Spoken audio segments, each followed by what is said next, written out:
We are going. What was the next thing we were supposed to do? I just saw Creed 3 last night, and this was the directorial debut of Michael B. Jordan.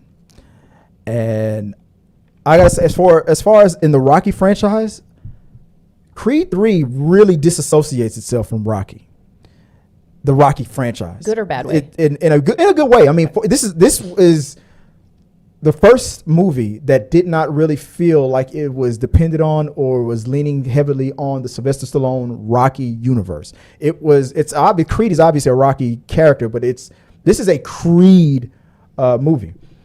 The direction of this movie, like they said that Michael B. Jordan wanted to lean on anime in that movie, and there were some scenes where in the fight scenes there were some visual things that Michael B. Jordan did that were very anime-ish. And that wasn't... It was certain parts of the movie that kind of like... It didn't take me out, but I was like, you've never seen this before in a Rocky movie. And I'm not going to lie, I kind of don't want them to do it again. It was okay for them. They tried it. They experienced. It was great for this movie. It worked. But I don't want them to do it again. I don't want Michael B. Jordan to do it again. But Jonathan Majors in this movie was phenomenal.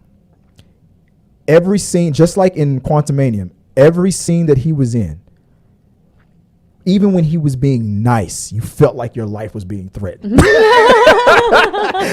I saw that even in the trailer. Even when he said thank you, it was like there was something behind it. This was the most personal. You thought that when Rocky had to see Rocky 4 was for some people is considered the best Rocky movie. That was personal. That was a revenge movie. His Apollo Creed was killed by the Russian, and Rocky sought revenge. This movie was personal. Somebody from Adonis's past comes back. He feels like everything that Adonis Creed is gained and received, the money, the fame, the fortune, the titles, everything was what he was meant for. And going to jail, it took him out of that.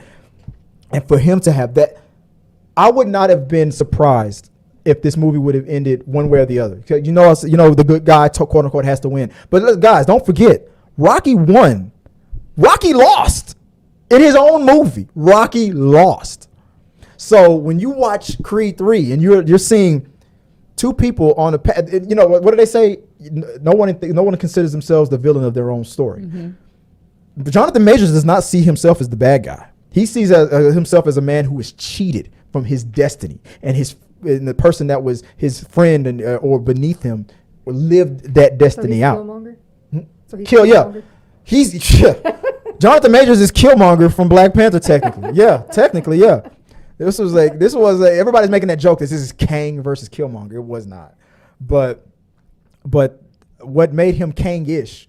That scene from Quantumanium. I will burn them from time. That I see an Oscar, not from this movie, but I see an Oscar in Jonathan Majors' future. He will win an Oscar one day. It's going to happen, and this is going to be one of those movies that's going to be that test. Is it litmus? Litmus test. Yeah. I always say it wrong. That will show that he is worthy of an Oscar. Maybe not this one, but maybe not the next one, but soon. Jonathan Majors will win an Oscar.